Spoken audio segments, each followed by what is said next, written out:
update po muli tayo. Pero bago po tayo magsimula, hihiling lamang po ako ng isang like, subscribe, and pakit na rin po ng notification bell bilang support na rin po sa ating YouTube channel. So as of now, wala naman pong sama ng panahon sa ating Philippine Area of Responsibility. Pero kung makikita nyo po sa ating pinaka-live radar, meron po tayong namataan na active low pressure area dito nga po sa bandang Kanluran, no? Makikita nyo naman.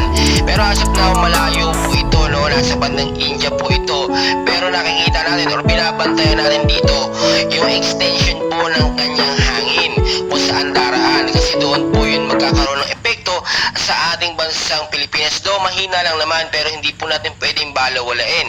As of now, itong active low pressure area po na ito ay mayroon pong lakas na 55 kilometers per hour. Pa northwestward po ang kilo, sa bilis naman po na 10 kilometers per hour.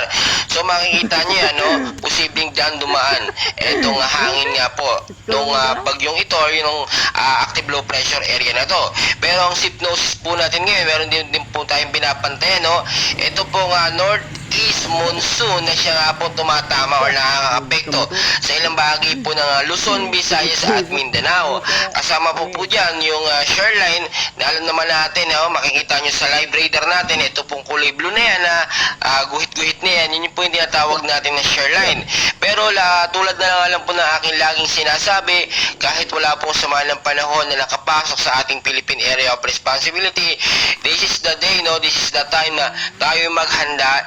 Linisin po yung mga lugar na bahain dyan, especially sa mabababang lugar po sa Metro Manila, sa may Luzon.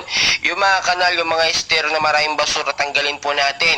In case magkaroon po ng rainfall advisory galing sa Pag-asa, ay